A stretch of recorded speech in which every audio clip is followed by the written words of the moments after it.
Hey, Kate. Hi, Kate. Matt. How are you doing? What are you doing today? What are you up to? Anything fun? I think so. We have a guest today that really doesn't need much of an introduction, but it is the greatest honor and excitement that we get to have him on this show and talk to him about TTRPGs and ADHD, which is the crux of this podcast. What is this podcast? A podcast that, it tries to find the intersection between TTRPGs and ADHD? That's right. Exactly. So without further ado, please welcome Kelly McLaughlin of the Dungeon Dudes. The Dungeon Dudes. Please. Hi. Pleasure to be here. It's a pleasure to have you. Yeah. I have just realized that my name at the bottom of the screen says Lord of Baked Goods. Did I put that in? Yes. I hope so. I must have used this program another time, and that was just in there by default, because I must have put it in last time I used this. Yep. I didn't know I was the Lord of Baked Goods, but I Which baked good are you a lord of, is my question. I mean, I think I put that in. Okay, I'm just a sucker for baked desserts, all kinds, be cookies or cinnamon rolls or danishes and muffins, anything. I just love baked goods. As we move into the donut category, those are dangerous for me. I cannot be held back from donuts. I remember a time bringing a box of Krispy Kreme donuts, 12 of them, to a D&D game, and only 2 other people wanted one, and I ate the rest. And then I felt awful. Did you put them in the oven for the microwave for 10 seconds or 5 seconds? No, I put them all in my belly in 10 seconds. No. You know that you were speaking to somebody originally from North Carolina, Matt, and someone who lives in North Carolina currently, me, the birthplace of Krispy Kreme. It's like the one good thing we have to offer. When I was a punk Gen X dude, that's where we hung out, was Krispy Kreme. As all the punks do, you know. I lived in a small town. We were punk and we hung out at Tim Hortons. I was about to say, I'm assuming Tim Hortons, not to put you into a very Canadian box. Oh, no, that was 100%. That's where the teens went to hang out, was at the Tim Hortons. So the local coffee shop where the rebels go. You know? Kelly, seriously, I don't really honestly want to waste time telling people who you are. But if you were to sum up Kelly and the Dungeon Dudes in one sentence, just for the -5 people that don't know who you are, how would you do so? The Dungeon Dudes, which I am one half of, are a YouTube channel that does D&D information. We do rules explanations, ranking videos, as well as just deep diving into what we believe the spirit of the game is and trying to foster creativity and collaboration at the table. We also are the authors of the Drakkenheim series, which you can now find on D&D Beyond and many other places. So that's also something that we've done. Yes. Amazing. Beautiful. That's exactly right. When we have guests, we like to start off with a little icebreaker that we call the D100 table. I got my D100. So if you wouldn't mind giving us a roll, and I'll let AK All right, I got the you. question. I got a 75. A 75. Nice number. This one's kind of a fun one. We have actually asked this once way back in the beginning, and I think it's a great question to ask you. So on the ADHD 100 table, some are more ADHD neurospicy, some are more TTRPG. Nice. This one's pretty TTRPG. You're going to a con. What are you cosplaying as? Okay, I actually just started buying a brand new cosplay. It's a very light cosplay. I'm not a good cosplayer. So I'll say that. I've tried to play, but the effort that it takes to make something look good, I just don't have that skill set. So I go for cosplays that are easy. And I'm actually wearing part of it. This hat just came in the mail today. It's part of my cosplay. Okay. There is a matching belt, and I've just ordered the replica Hawaiian shirt of Abby from K-pop Demon Hunters. Yes. I don't have the body for it, so I've actually also ordered a t-shirt that has like a chiseled man figure on it. So I can wear the t-shirt under the Hawaiian shirt. So if I choose to unbutton the Hawaiian shirt, you get to see the abs. And yeah, I recently have watched K-pop Demon Hunters more than one time consecutively. Oh, man. Who gave it the right to be as good as it is my question. Yeah, It's become an instant comfort movie. It's like a brisk hour and a half. It's fun. It's got music. It's got action. It's colorful. It's all the things. And it's just so adorable. It's adorable. Real story. K-pop Demon Hunters has become my new litmus test for whether or not I think you're cool.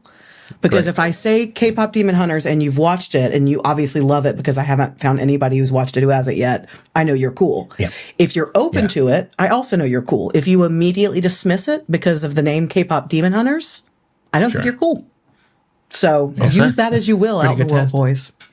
That's a good answer. That's my answer. Is Abby, the one whose body I can never have, the one whose body I want. One of my favorite ever. I don't know that I do cosplay, but I did an all Disney princess because bachelorette party, which took place on Halloween. So I went Ariel on land, which was great for everybody because I couldn't talk. So I carried around a whiteboard. And so I just wore one of those bikini t-shirts for the same reason as you just gave us. I'm not going to walk around in a bathing suit IRL, but I'll just get one of those swimsuit cover-ups. Yeah. And a big old red wig with a bunch of forks stuck in it. There's always a way. There's always a way to make it work. There's always a way. I think that cosplay is one of those open places where like we cosplay as like any character we want. Yep. There's no I don't know. I actually remember asking, so I'm really into this book series right now called the Locked Tomb trilogy, Gideon the Ninth. Harrow the Ninth and Nona the Ninth. And I love Gideon. And I actually remember like messaging a few of my cosplayer friends because for some reason I felt weird. I'm like, am I allowed to cosplay as Gideon? Because like she's a big, strong lesbian warrior, big sword. And they're like, why not? And I'm like, I don't know. I guess why not? Why not? I love the character, so why not? Yeah. And I think that cosplay should be one of those places that we can be open to people just showing their love for a character that they want to portray. Yeah, I completely agree with that. I mean, I think probably 75% of my my characters that I play are female, and if I were ever asked to then cosplay as one of my characters, then I'd have to do that. One of the greatest moments in my career was going to a con and a young girl that came to get her book signed was cosplayed as my character. And like my character's a male, but she's obviously allowed to portray Sebastian Crow, and she had the greatest cosplay. She had like everything. She made her own staff. She had the hair, the goggles, everything. And I was just like, that's incredible. And like, I wasn't like, you're a girl, so you can't do it. Like, no. 100%. Everybody can cosplay. Everybody cosplay my character, okay? Thank you. Yeah. We're on it. All right. You've now picked out my next cosplay for my next con. Great. I'm now ready to go. We're set. I think like growing up, there's a little your segue right there. Growing up, thank you, Matt. Good job.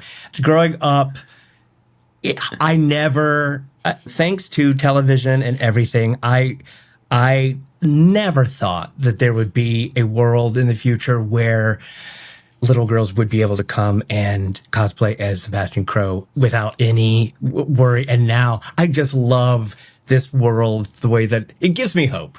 Because even Friends, bless Friends' heart, right? Like you had Chandler, tons of like gay jokes, and gay jokes were never funny to me, but to see it on was prime the time, thing at the time. It was the thing. Ross's son couldn't play with Barbie, and that's all I wanted to play with was Barbie. Like Barbie. I mean, I remember being a young kid and hiding the fact that one of my favorite shows was Powerpuff Girls. Yeah, exactly. Because Powerpuff Girls was hilarious. It was awesome. I want people to know that I loved Powerpuff Girls. And like, even that, it took me until I was like, to admit that purple was my favorite color. Yeah. Correct choice. That sucks. Yeah. And it's just wild. Like I grew up, I'm a boy. I have to be a boy. I'm not allowed to like purple. Yeah. I'm not allowed to watch Powerpuff Girls. I'm not allowed to enjoy, like Sailor Moon was another favorite, but like I wasn't allowed to. And like, that sucks. I tried to get into sports and I was like, I actually hate this, but I'm going to watch it. I would rather watch Powerpuff Girls and Sailor Moon. Me too. I have read somewhere that, as you said, a small town kid, that you were playing Magic the Gathering and Warhammer, but playing D&D was like too far, right? Like it was I actually did get beat up and I had to stop playing for a while. Foolishly, I don't know why I did. So we had a cafeteria in our high school and it was L-shaped. And because of the L shape, there was this corner, which was like, okay, if we have an L, there was like, there was like this area right here. That was like where the losers hung out. Yeah. And that was my corner. And so we played Magic cards in that corner. But the thing was that like, it was so stupid because first of all, it was a small town. So there wasn't anybody being like, we should try D&D. I had a few friends that we got into Warhammer in public school. And then when people got to high school, a bunch of my friends were like, I'm not going to play that anymore. I'm too cool. And I was like, but I love it. So I'm going to keep playing it. And then I found my little crew and we played Warhammer and we played Magic the Gathering. And it's funny that TTRPGs always really spoke to me, but I was like, I don't want to get beat up even more. But really, I was already getting beat up as much as I could be. Could have been, so like, I couldn't have been picked on more. But like, for some reason, I was just like, I don't want to throw more fuel on how big of a loser I am. And it's funny because like, now I'm like, look at you now. Yeah, look at me now. I made, you know what, guys? I made a career out of it. Yeah. So. I will say, a smattering of fame in whatever way. If you can truly grab the 15 minutes, it can heal a lot of your little beat up, nerdy kid issues, I would say. Yeah. I can speak. I still have those issues, but we're working on it. Of course. They don't go away, but now we can embrace. Now we're not afraid, right? Like now we could tough. Yeah, my high school was the Magic the Gathering and the Dungeons and Dragons were very separate groups of nerds. The two shall meet. So like they each judged each other. It was like the band guys were like the Magic the Gathering, you know, like the math nerds were the Dungeons and Dragons, and they didn't like it. They were two gangs that didn't get along and met and snapped and did choreography in the night. I wish. That's so interesting to me because, and don't quote me on this. This is just something I heard. It might be through the grapevine. I might be broken telephoning this information, but my understanding is that Magic the Gathering came out of D&D nerds being like, we're waiting for our other friends to show up. Why don't we make a nerdy game to play while we're like waiting for our game nights or when other people can't make it? And so it was spawned out of TTRPG groups making Magic the Gathering as the alternative to playing a TTRPG as like a quick, fun game to play with like you and one other person if you're waiting for the rest of the party to show up. Let me go get my megaphone and tell everybody what Kelly from the Dungeon Dudes just taught me. Yeah, I think another beautiful thing about this field is that what I've heard, the thing that people can contest, feel free to, but what I've heard is that role-playing games are absolutely the last truly original game created 50 years ago. And it is the concept and the way that it was packaged and put together, it is the most recent, because you've got card games and you've got board games and you've got types of board games. And this was truly unique. And it was just right up the road in Lake Geneva, which is amazing. And it's actually shocking to think that it was only 50 years ago. It feels like such an important part. The thing is that really all the tabletop games, not all the tabletop games are many fast. Obviously, I have a career about talking about them, so they're many things. But really, in essence, all of us grew up as children that played imagination. Go into my backyard and just play with my own imagination. I mean, imagine we were great warriors and we would pick up sticks and fight a tree.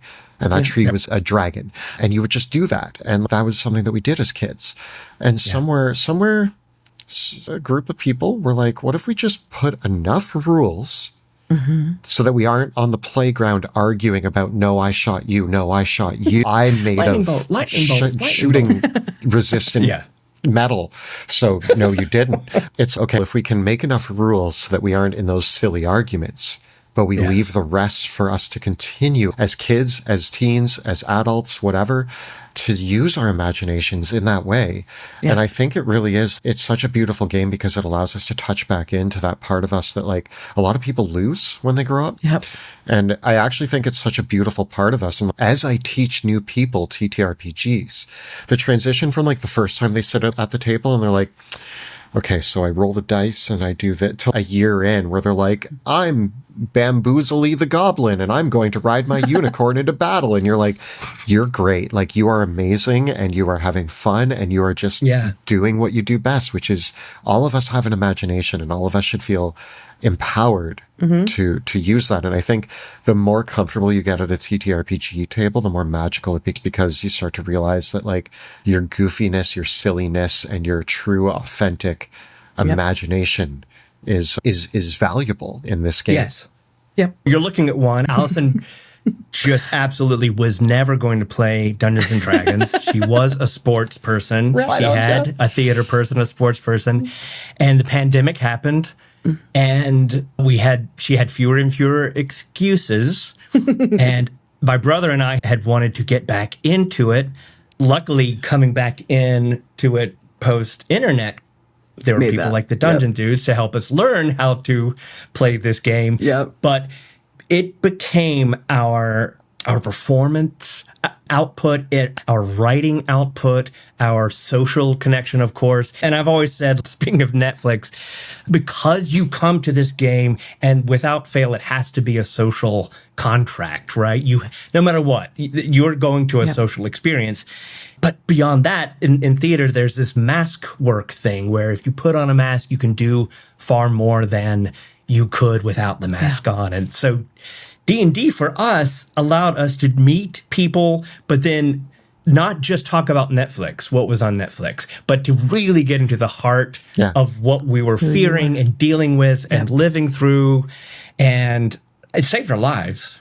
Completely saved our lives. So then we talk about, we have this podcast called ADHd20, Life at the Intersection of ADHD and TTRPGs.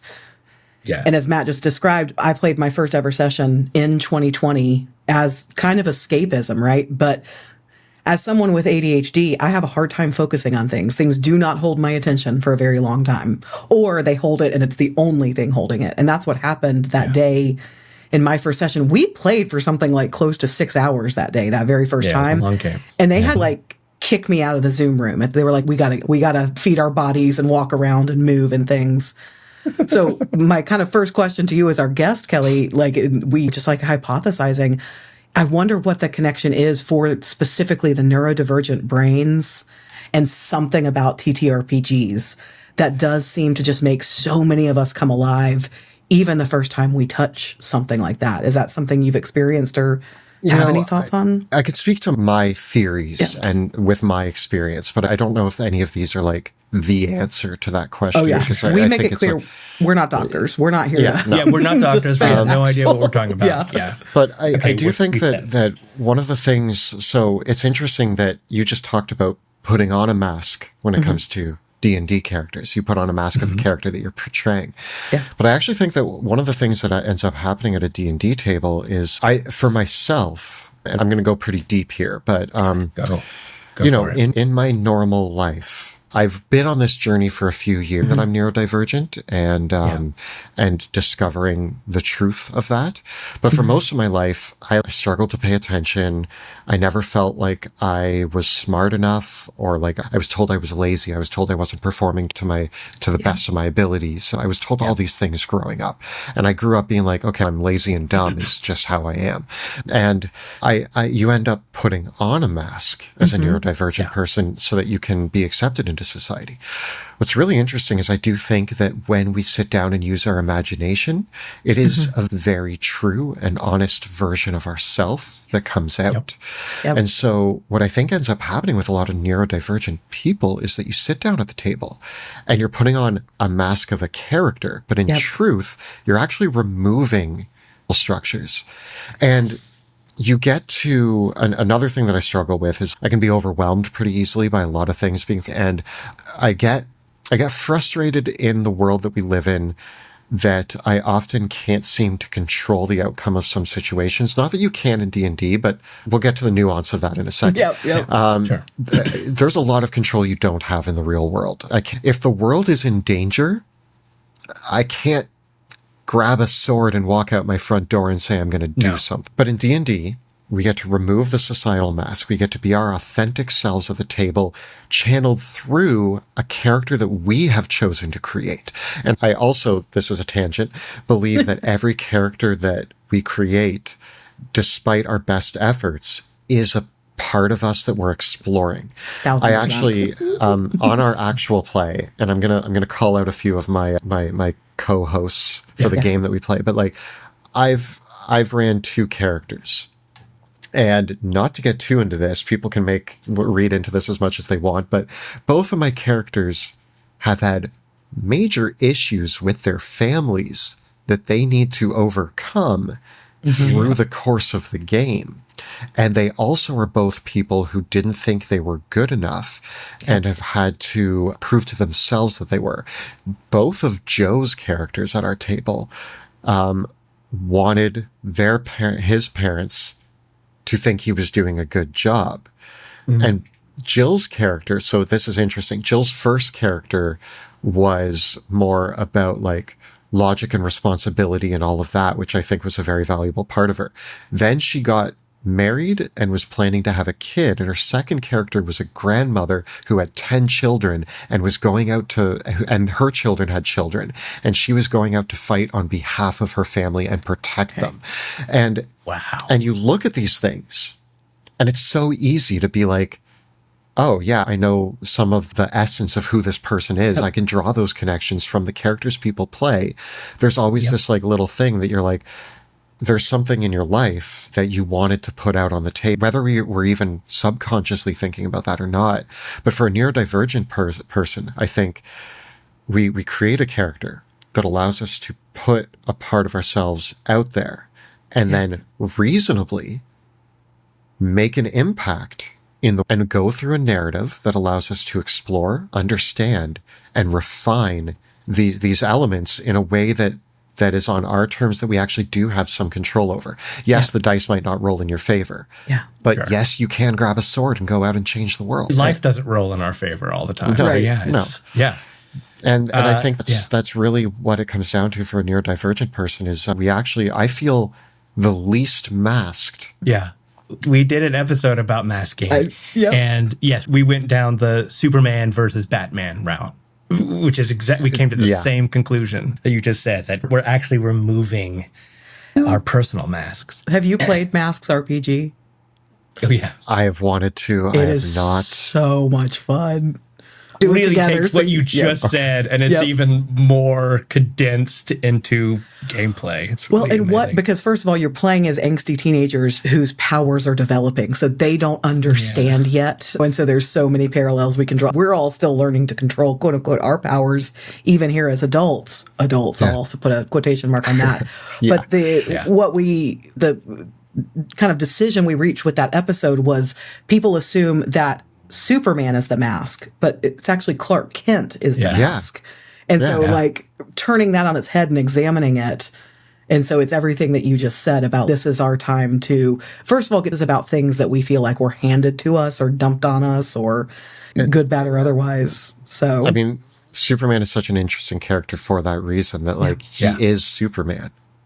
He chooses to portray himself as Clark Kent, who is like a bumbling, clumsy, which is just, I mean, he's doing that so that nobody can guess he's Superman. But also I'm like, that's how he has chosen to represent humanity. That's he's who he like, wants to be. He's like, okay, I have to be a human, so I clumsy idiot, which is interesting, but I love it. I love Superman is like there are other heroes that are just like, I am this person, but most heroes are a human being who puts a mask on. Superman is Superman who puts a human being on. Yep. Mask. Yeah. Exactly. Human being mask. Yeah. Meat suit. It's so true. So He puts a meat suit on. you Aren't started, we all just meat suits anyway? yeah, We are. we're all just being piloted by some alien inside. Feels that way sometimes, yeah. Would now, as we've started to talk through, and you just touched upon this as part of your journey of discovery and some of the decisions you've made, especially in recent years, you shared with us as we were preparing for this very episode, a recent diagnosis that may or may not have changed some things for you. Be a And good why time to now? start. Like, Yeah. you and Monty already did an episode about neurodivergent brains and gaming, which you were Ginny at the same time, basically. We were just, we were so excited. But then when I reached out to do this, you were like, I just made it official. So why now? And Define So, a what relationship. happened? So it's been a journey, and it is interesting because actually, when we did the video on neurodivergency, like neurodiverse TTRPG stuff, I technically was not officially diagnosed, but Monty and I had both come to terms, and I think it has to do with the age that we're living in. Growing up, when I was a kid, I didn't get tested, this is really interesting because I didn't get tested for ADHD or autism. Instead, Me neither. I went to summer school 3 times. I went to special classes for spelling because I was so bad at it. I was in special classes through most of public school for several parts of high school. And they were just like, Kelly needs help. But I never got tested because ADHD meant that you were a hyperactive child. Correct. Exactly. Nothing else. And autism, they didn't look at it as like a spectrum. It was one thing. It was Yep. Rain Man. And I was not Yeah. that. So a moment when I told my family that I was diagnosed with ADHD, and my aunt said, well, that doesn't make sense. All the things you're describing are things I've done my whole life. And I'm like, yes. My mom said the and same meanwhile, thing. my brother was like, yeah, like I talked to Dad about it, but Dad he's just a weird guy. I'm like, Dad is autistic. Yep. And it took me until I read about autism to be like, oh, that's my dad. My dad doesn't understand that, and he wouldn't understand that. And like so family stuff aside, I grew up and it just wasn't a thing. So then we come to recently, I started hearing about it. I even remember a while ago, I was in film school and one of my teachers said, I have ADHD. A lot of people in this industry do. And I was like, haha, I don't. Well, did I know? And then I got into this space and I started doing these things. And the more that I hung out with everybody around me, and it was funny because I have my group of friends here in Toronto, my adult group of friends. And I'm like, how did I end up with 5 autistic friends and the rest have ADHD? Am I the only one who doesn't? And I'm like, and then Kelly. meanwhile, I'm like sitting there, man, I can't, like, what is it about me that I do 3 tasks in a day and I'm burnt out and I have to sit on the couch and like, why are things so hard all the time? I don't get it.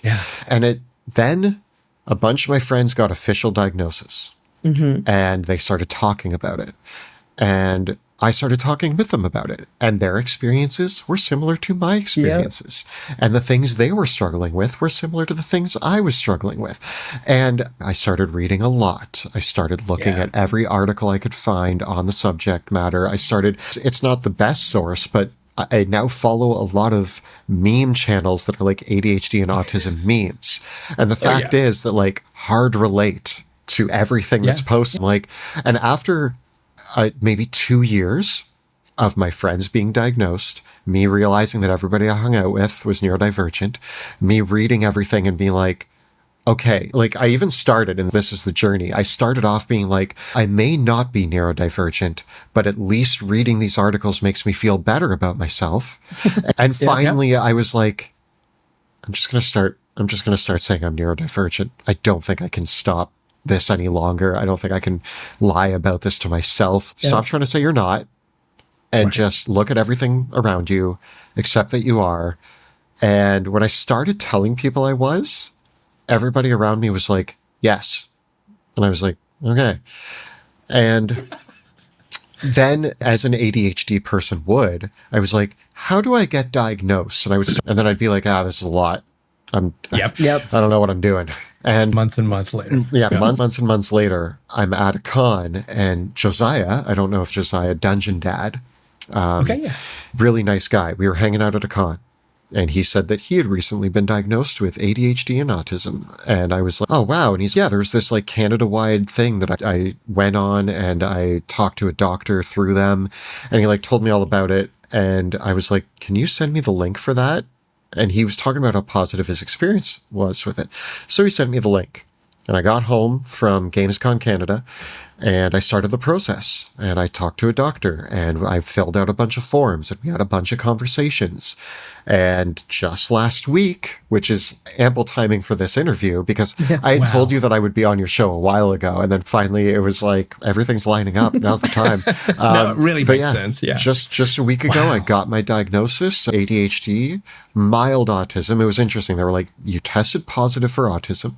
In order to test positive, you need at least a 25 on the score. Right. I got it, which they're like, is a positive, but it might be mild. And I'm like, still checks out. And then also PTSD, which I tested positive for. And I'm like, checks out. Yeah. So all of that was stuff that I expected, but definitely now being able to label it, there was a journey. There was a lot of positive feelings, but there was this weird moment that I don't know if everybody goes through this, but there was this weird moment, and this is going to sound bad. It comes from a social indoctrination sort of viewpoint where I had this moment where I was like, now I am confirmed broken. I had to be like, no, Kelly, that's literally the opposite of the point. But I had to get over that part of me that was like, now a doctor has confirmed that your brain is messed up, work properly. And for a long time, I was like, I can do it. Then there was part of me that's, you're certified now. But then there was also part of me that's like, but that means that all of these things, you're lazy and stupid, that wasn't my fault. That was my brain having a hard time producing the chemicals to get me to do things in a timely and orderly fashion. I also learned that there's two types of ADHD. There is the hyperactive and there's the inactive. I scored very low on the hyperactive. I scored extremely high on the inactive ADHD. Struggle to get motivated. My executive function like minimal. I used to describe it, and I think it still makes sense that I describe it this way. I have a very small engine. I have the engine inside of my brain. It can go, but it runs out of fuel very fast, and I get very tired. And I just started medication 4 days ago, and that's also been, honestly, so far, all positive. The biggest change right now is that I complete those 3 or 4 tasks I have to, like, oh my God, I'm exhausted. I'm like, I am done those tasks. I feel fine. I can keep doing more tasks.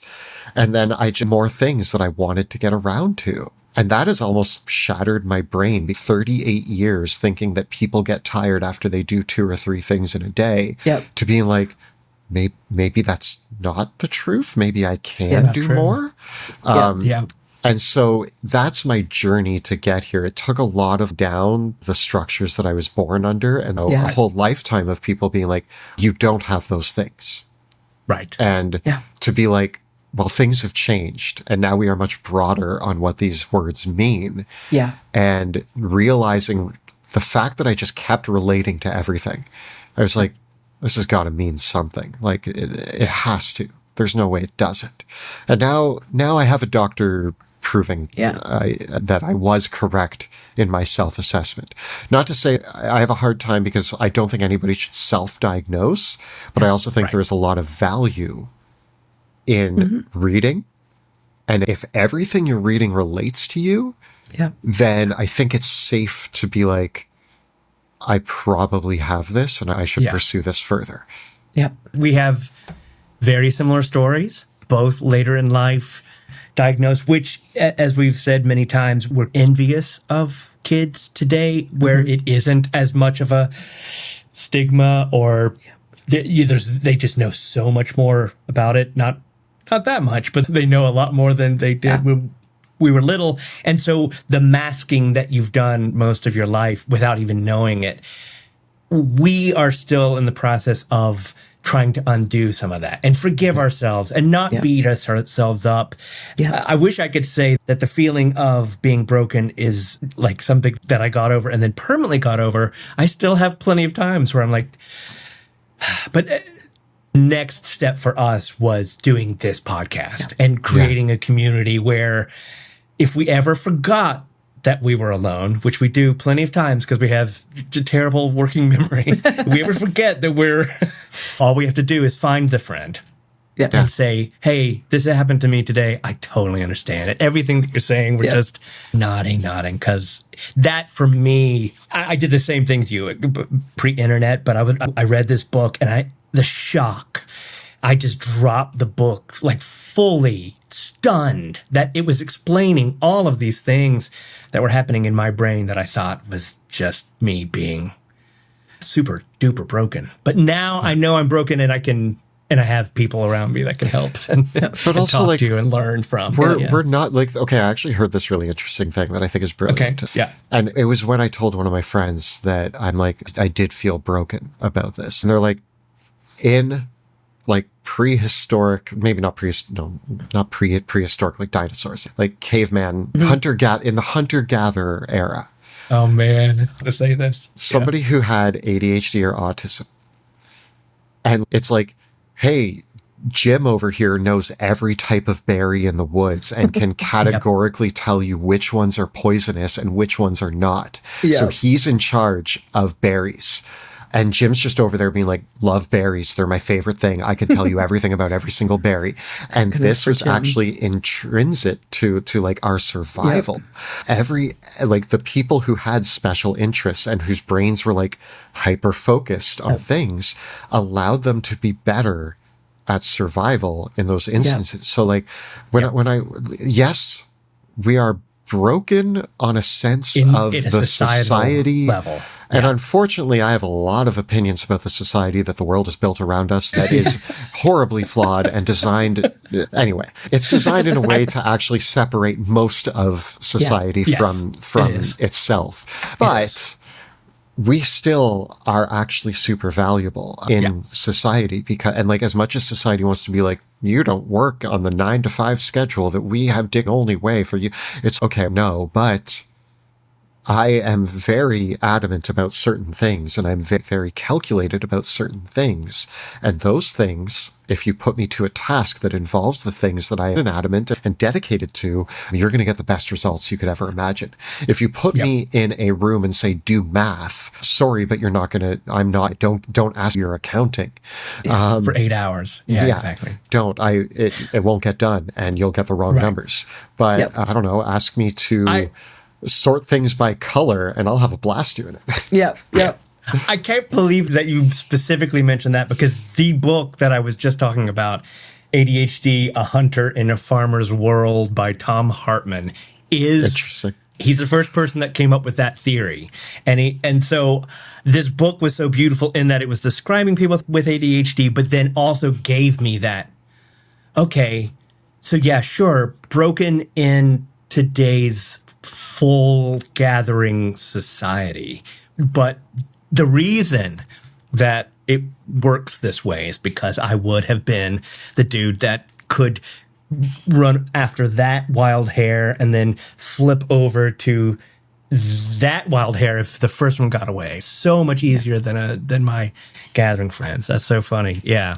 Also, I also feel like probably in the hunter-gatherer, the neurodivergent people were the ones who came up with like traps and weapons and tools. I bet it was somebody being like, why are we hitting this with our fists when we could use a bone and it was probably some neurodivergent person who was just like, this is logical to me. Or to find the logic. Who came up with preservatives because time got away from them and they were tired of the things spoiling. So they were like, what if we came up with ways to dry it out, freeze it, whatever. Most creative fields are full of neurodivergent people. I argue that you hear those stories of like, the greatest minds of our world failed high school and then went up geniuses. I mean, I'll tell you what that means. It means that those people were like probably autistic as hell and they were like school and we were measuring the wrong things in school.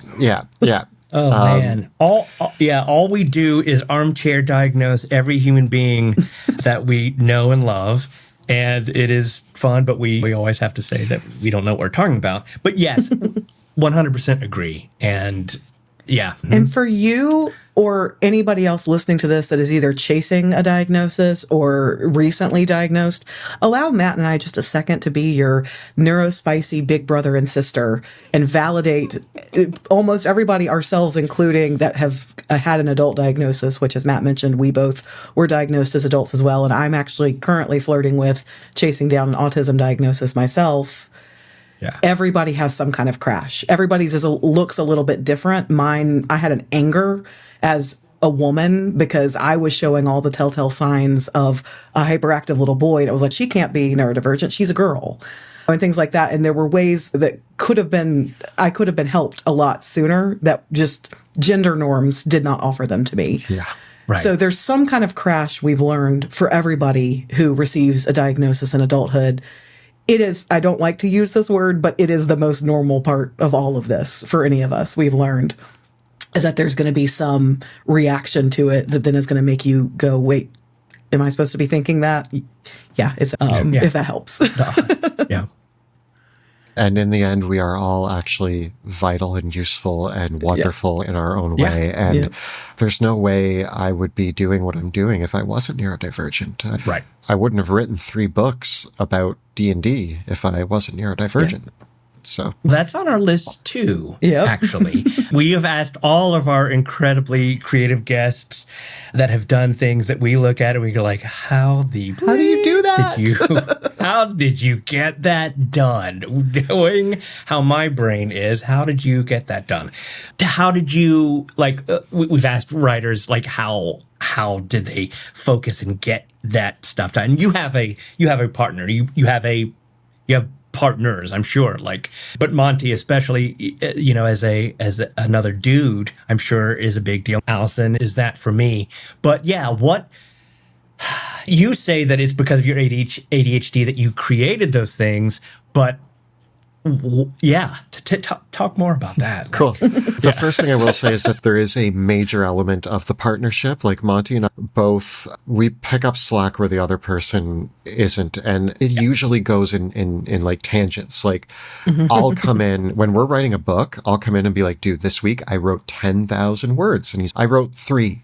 And then the next week I'm like, sorry, man, I only wrote 2,000 words. And I wrote 12,000. Yeah. We do this through the whole thing. And there's actually been within 3 books.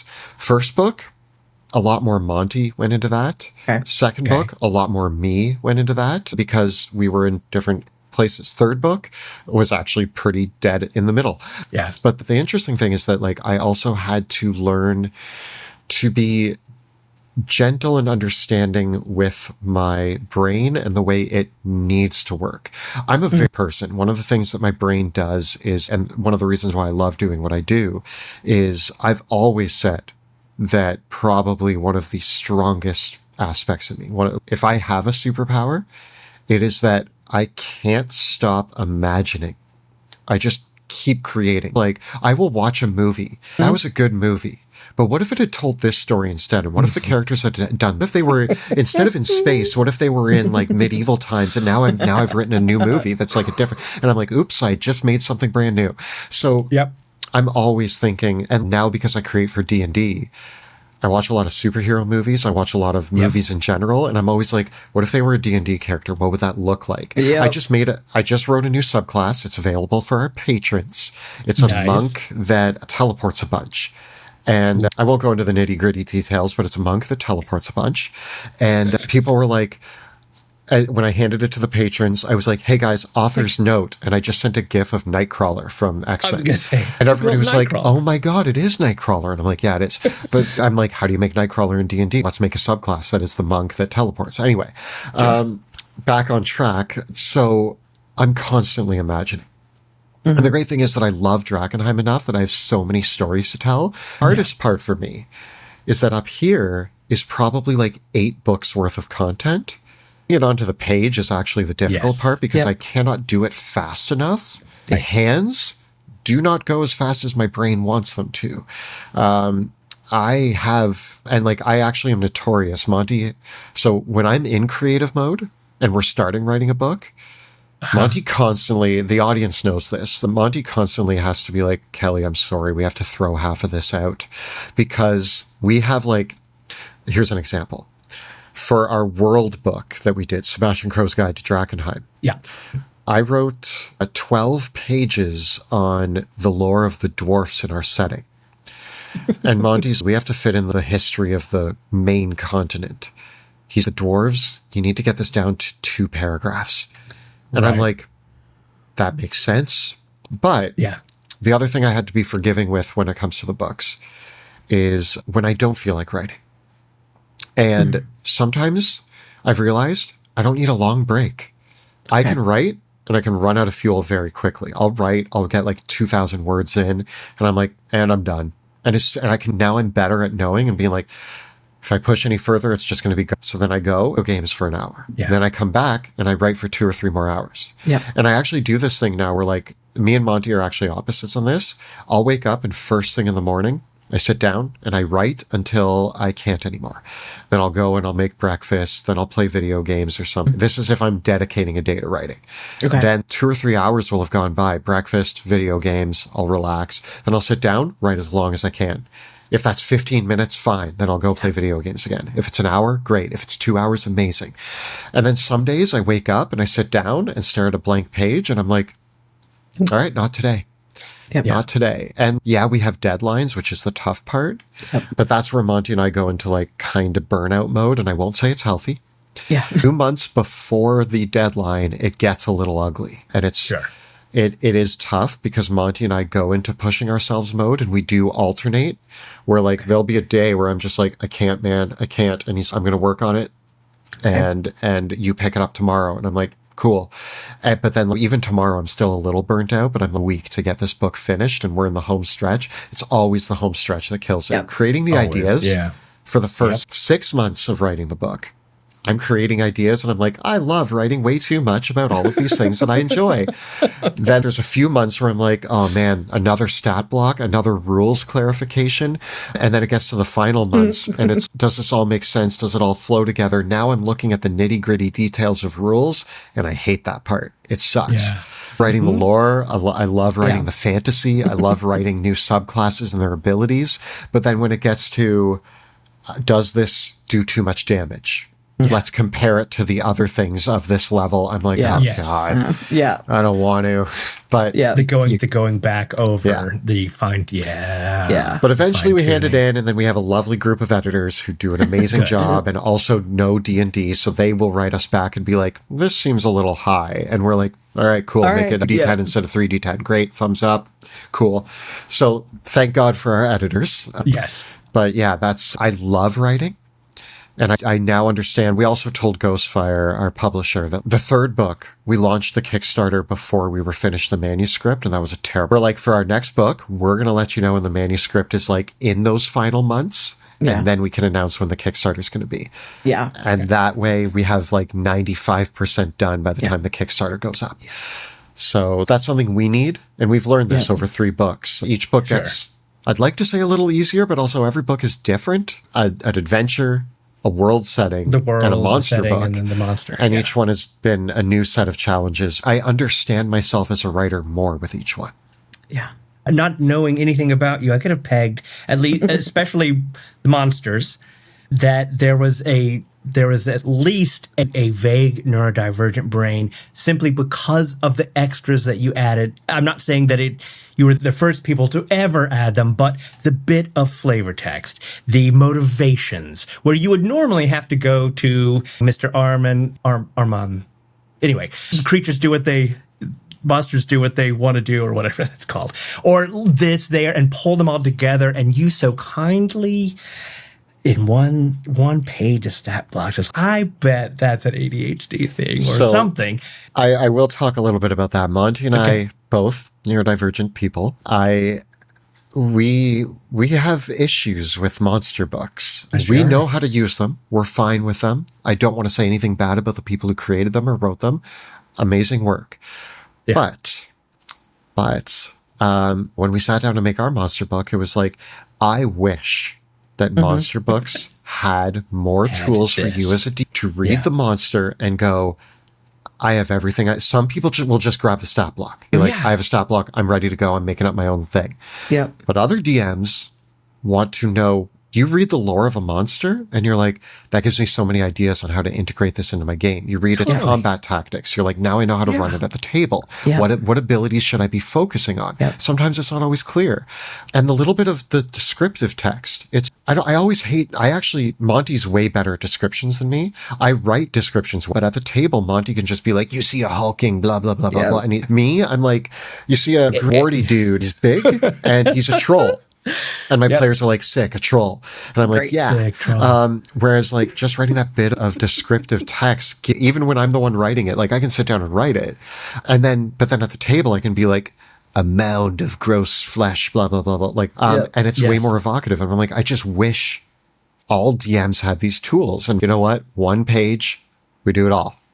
We give you the monster. We give you all. You can take as much or leave as much as you want, but it's there. Yep. Yeah. And I don't want to brag. I think it's the best monster book. I'm very proud of our monster book because like that, I think it should be. Unlocking that and looking at each page in that book, being like, the tools here for a DM to run this monster. Why aren't we doing that? Why isn't this the standard? Yep. So we made it our thing because we were mad at people not doing it. We know what this is supposed to look like. We're going to do it. Yep. Yes. In turn, I don't want to kiss your ass too much, but I will say I love Flea Mortals. I love the Tales of the Valiant monster book. But man, when I got hands on Drakkenheim, I really just wanted, now will they go through and create, because of course we love horrors, but can you do all the monsters in the entire universe in this way? Because it's just, and the epic... And the freaking epic, just instead of legendary actions, the epic actions, the epic bosses. It's just that also.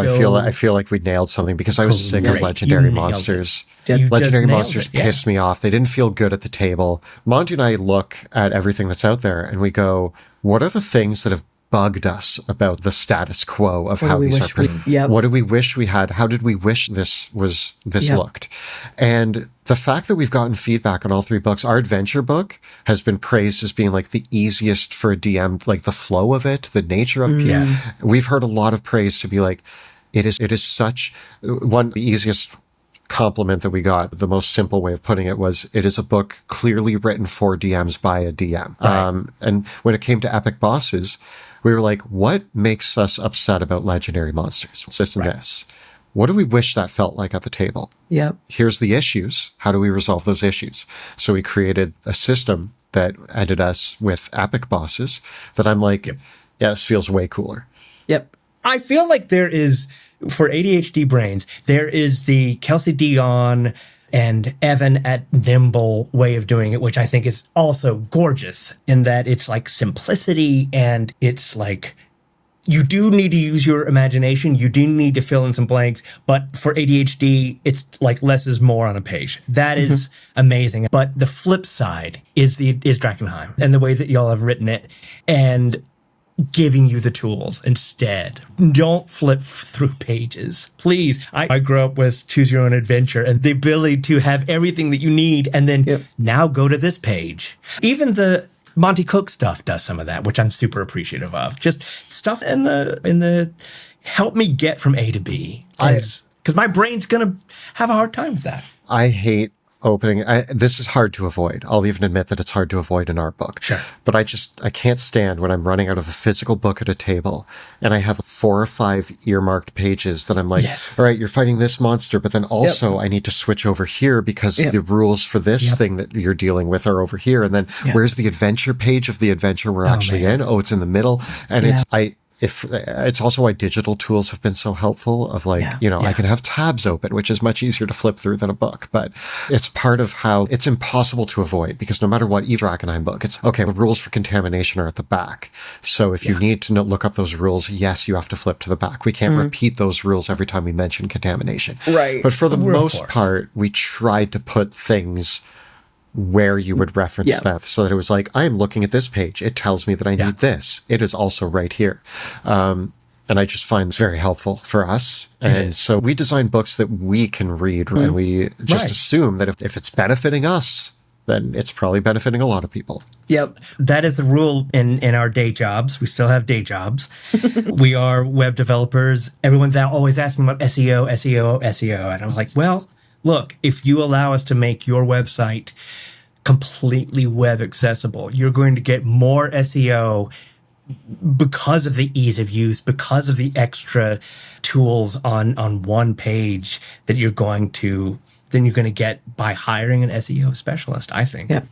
So I think that your books are along those same lines. Mm-hmm. Accessibility is a big, it's a big thing for us, which is a slight, let's see. So the segue there is future projects. Okay. Is it true that the Dungeon Dudes are going full cottagecore? Discuss. We have already began pre-production on our next epic adventure. We don't plan on doing anything as long as Drakkenheim. That was a 7-year campaign. One thing that we've learned, yes, it's been amazing, and we have a very active and passionate audience about Drakkenheim. But people who are looking to start Drakkenheim do get scared when they see 3 seasons, over 250 episodes.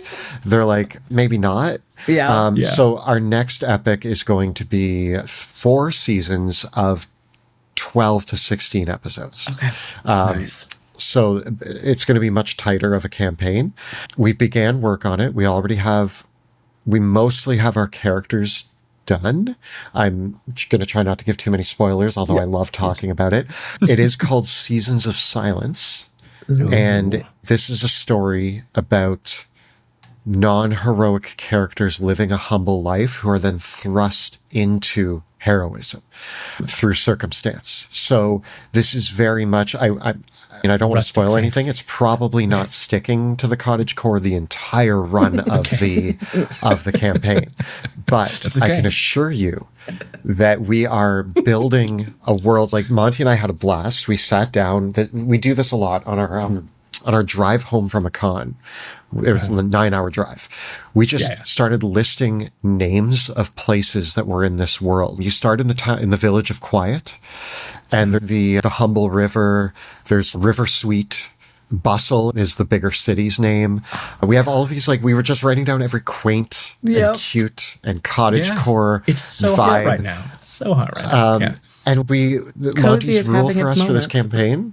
And he wanted us, everybody's got to play a halfling or a human. Those are your 2 options. Oh. And you're starting in the village of Quiet, and your humble beginnings. We've spent a lot of time. We've had 4 session zeros already, where we discuss who are our characters' family, what is our relationships with our family, how do we contribute to the community, who else do we know in the community, what does the community feel like, and so we're actually as a group building out what this all feels like. Uh-huh. Yeah. And I know Monty's going to throw some awful stuff that's going, something is going to happen that is going to thrust us into adventure. But the idea is that none of our characters are adventurers. As opposed to Drak, we all showed up to the gates of Drakkenheim being like, we're here for adventure. Yeah. My character, without spoiling what I'm playing, class-wise, what I can tell you is he is a young local farmhand. He helps out at the local farm. That's his thing. He herds sheep. He lifts bales of hay. He's a big, strong halfling. And he's just protective of his community. His sister, which will be portrayed by Jill, is a young, whimsical, off doing her own thing sort of person, but I'm very protective of her. And together, us and our best friend, who is Joe's character, we go on little adventures that involve going mushroom picking in the forest nearby, or we found a neat cave, and so we went to look in it and nothing really happened, but we like going into the woods and seeing what's out there and finding secret places and groves, and then going back to our community. And our parents, Jill and my character's parents, own a bakery, and we help out there when we can. And my character just is known around the community for helping out when he'll see somebody walking down the street carrying too many baskets, and he's like, let me grab those for you. And I love them already. So we're trying to bring that element to life. And this is the harsh reality, is we want the time to fall in love with the characters and the locations, and so that when a threat does occur, everybody's bought in. We all care a whole lot. And we think that that's actually a magical story to tell, is the longer you spend, sometimes instead of jumping right into the action, if you can spend enough time in the Shire, then the idea of losing the Shire is terrifying. So that's, I think, the story that so yes, it is going to be cottagecore. There's still going to be our classic elements of horror and maybe some. We tend to make bold statements that a lot of people don't even realize we're making. Took people a long time to realize when they're like, wait a second, is Drakkenheim an allegory for global warming? And it was really funny. They're like, people would argue with us during Drakkenheim. They're like, why don't the factions get along? In the face of a global threat, why don't all the political figures agree and just work together to solve the problem? And we're just like, that's a great question. I don't know. Why wouldn't they? That seems crazy. It's funny that like we were definitely making a statement with Drakkenheim, and there's a statement we want to make with Seasons of Silence as well about some of the current states of the world. But another thing that we do also want to paint is the idea of hope. Even Drakkenheim has an element of hope. You can actually go out and shit. And this is going to be the same thing as a group of we're all playing pretty young characters. And the idea is the young, humble community folk who end up having to pick up a sword and being like, I have to do something about this. Wow. And they will. Yeah. It goes back to what you were saying earlier about this is why we play these games, is we want to deal with our feelings about global warming. I could recycle it till I'm blue in the face, but I know that personally, I'm not going to stop that part of the world ending.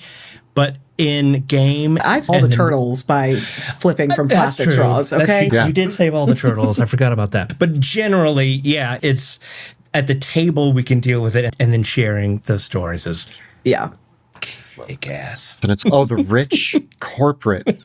The rich corporation. Oh, the 1%? The 1% isn't fixing everything. They're being greedy about their resources. Going to the moon Capitalism and oligarchy don't work for the this is brand new information. Interesting. I wonder if the factions are also supposed to represent certain elements of society. But every day I wake up very aware of the fact that I could be on a beach naked eating mangoes, and instead capitalism. Okay, there's actually a great book that I highly recommend to everybody that will haunt you. Have you guys ever heard of the book Ishmael? No? So Ishmael is a fictional story. It's barely fictional. The only fictional element is how the story is being told to you, but it's about society. Okay. And all that happens, very simple book. A man wakes up in the morning, he needs a job.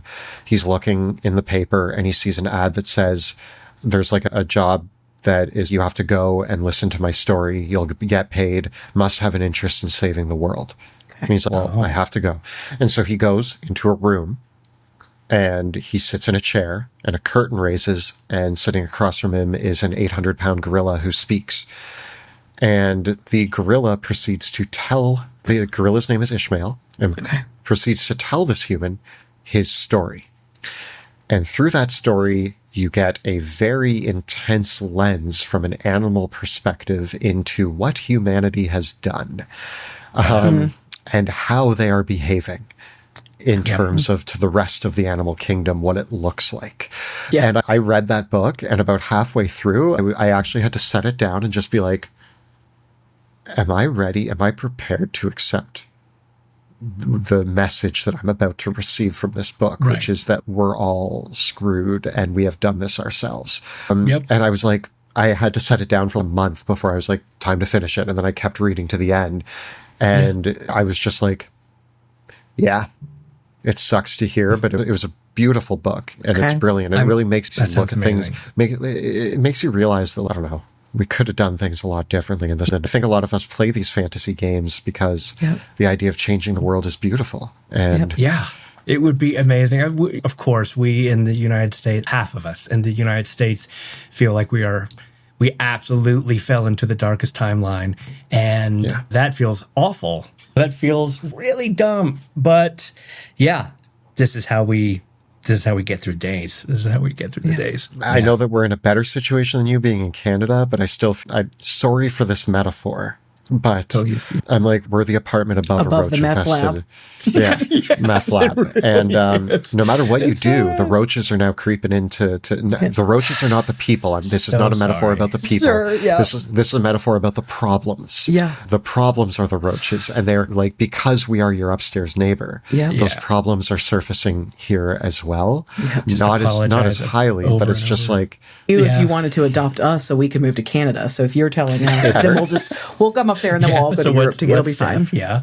Yeah. So hence cottagecore, at least to begin with. That's amazing. And Yeah. then I need to hear a little bit about Tales from the Wood Creek and how that came about, and Deborah Ann Wool. And I don't know whether she herself is an advocate for accessibility and things in the same way that y'all are, but I like just how all of that happened, and I'm going to see it. We were lucky enough. We have a very vibrant Patreon community. One of our patrons, Ed Donnelly, is a producer. He's like a normal, everyday dungeon dude, diehard fan, and also a producer who's friends with Deborah Ann Wool. So he messaged us one day and he's like, would you like to come to dinner with me and Deborah Ann Wool? This was like 2 years ago. And we were like, yes. And so we went for dinner. While we were at dinner, we hung out, we chatted, we got to know Deb. Wonderful, incredible human being, like the nicest person in the whole world. Sure. I do not know how to stress that enough. I've never met somebody nicer. It's baffling. She's so friendly. I love her so much. But we met her and it was so lovely. And then towards the end of that dinner, Ed was like, so Deb and I have this cool idea. We want to do this like D&D show, but we want you guys to be part of it. And we're already like, yeah, okay, sure. And we're going to mix D&D with escape room and like reality TV. And we're like, we don't understand what that means, but yes. sure. And we were hesitant, not hesitant. We said yes. But on the back end, Monty and I were like, what are we signing up for? I don't understand. Yeah. Yeah. Until the day we were going to set, and Monty and I were like, I still don't understand what we're doing. He talked to us, like we had a bunch of meetings, but every time it was like, yeah, we're going to have props and you guys are going to play some D&D, but you're going to be up from the table. You're going to be interacting with things. And we're like, I don't understand what that looks like. I'm used to playing at a table. How do we do this? So, Right. And then we started hearing that they were getting these cool guests, and we were like, all right. And there was a lot of talk about names that didn't make it in. Apparently, Jack Black was almost a yes, but then couldn't. They're cool names, but we ended up getting some really amazing people. Yeah. And we eventually did show up on set. So this was filmed only maybe a month ago. It was filmed here in Toronto at a local pioneer village, which we rented out for 4 nights. And we filmed from 7 p.m. to 2 a.m. for 4 nights. And we just moved from house to house, and it was a haunted village. And so the campaign of Tales from Wood Creek is that we are a group of cursed individuals who are drawn back to our ancestors' village to end the curse. And the way that it works is that each night it's 2-episode arcs. So each 2-episode arc, we were in a different building and we would be rolling dice and role playing. And then at some point, Deb would be like, so the room that you're in is this room. And the puzzle you have to solve is in this room. And suddenly we're in like an escape room scenario where like we have to find the 4 keys to the magic box to open it up to find the clue, to get the spell to undo part of the curse. And so we're like looking all around the room. We're opening up things. There's a part where you can see it in the trailer, not to give too many spoilers. There's an episode, my favorite bit in the show because I was so scared in real life. We go through a time fracture in a haunted house. We were in a haunted house and time fractures and all of us get split into different timelines. And each of us has to go find a clue from a ghost in our timeline. What they did is they just brought us all out of the room and then one by one brought us into the table we were sitting at, turned on the cameras and went, go, and handed us a lantern. And then just followed us as we went around the house in the dark with a lantern, and they had jump scares and I was like, where's this clue? And it was so fun. It was so fun. And so it really is like, we were hesitant and we're like, we don't understand how this is going to work. But honestly, it still was a D&D game. If you just imagine the DM being obsessed with puzzles, a budget for props. That's what, with a very high prop budget and a DM who's like puzzles all day, every day. The dream for me, at least. That's amazing. And that would just be walking around with a dice tray. So while we were solving the puzzle, I'd be like, can I check to see if the symbols on the wall mean anything to my character? And she'd come over with a dice tray and be like, make a history check. And so as my character, I'd make a history check, and she'd be like, well, that these symbols relate to this family ancestor. And we would roll investigation and get a clue. And so we were still playing D&D. We were still playing our characters. We just got to interact a lot more with things. We had a friend have a very traumatizing experience with LARPing at Gen Con this year. This sounds like LARPing done correctly with professionals and the right tools. Very fun, very safe. Deb, again, was like, she took such, I'll never forget. And I know like every person, like you see directors on set being like, all right, gang, we got this today. Good work. But like Deb, every time that we were like a minute away from cameras rolling, she would huddle us all together and be like, thank you for being here. You guys are all amazing. I love you so much. And that was her like little speech. And every time I was like, I feel great. Great. So let's go. Yeah. I'm so glad. And I love that, like, the weight of the role-playing game also falls on, because you've done acting, of course. I've seen Dave is Possessed, and of course Monty is hell yes, and of course Monty is a full-on doctor. But like, this is not something you would necessarily do. You wouldn't jump at the chance to be in a reality. Maybe you would. A reality TV Depends show, on the show. I would be in Traitors in a heartbeat. Yes, I love Traitors. Thank you. My newest obsession. Yes. Yeah. I would just see what Alan Cumming's going to wear day to day. I mean, sign me up. Oh, man. Scotland, Alan Cumming lying to my friends. Let's go. Yeah, there is a Canadian Let's Traitor, so I might end up in that one. I have to audition. Again, I have to say, the dream. You've got to. Maybe I should. Maybe I should. Wow. Magnificent. Yes. Yeah. Well, oh man, thank you for your time. Thanks for spending even more time than we expected. But I truly could. Just my brain, similar to yours, is just, I need to ask him about video games. I need to ask, but there'll be time for that in the future. I'd be happy to come on the show again in the future if you want to dedicate time to video games and horror movies. Okay, one quick question. Do I need to buy Expedition 33? Do I need to? Yes, it's the greatest video game that's been made in years. The story is phenomenal. The gameplay is phenomenal. If you're okay with turn-based combat, which in my opinion, Final Fantasy moving away from turn-based was a mistake, and and Expedition 33 is the Final Fantasy game I've wanted for the last 10 years. It's better. It's so good. It's the story. Okay. The story is just, it's the best story I've seen told in a video game since maybe The Last of Us. And I might even like it more than The Last of Us. I don't know. It's brilliant. It's brilliant. My favorite experience is crying because of a video game. That is my very favorite emotion. And you will cry in the first hour of Expedition 33, and then you will cry 100 more times through the narrative. Oh boy. Hell yes. I'm even flirting with this one. Yeah. I've heard it's so good. Yeah. It's so good. I'll do it. I've yet to hear a bad thing about it. All right, we'll do video games. We'll have so one of my personal goals is I want to do like those creatives that we have been lucky enough to have on this show. I want us to all play a one shot together, probably in Daggerheart. Cool. See what I can do. Now that I'm on my medication, I might be able to make more time.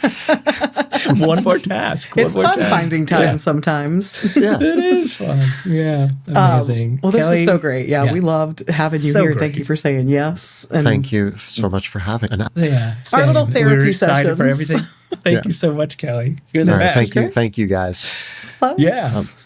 All right. We'll see y'all next time on ADHd20. Okay. And we'll giggle our way out.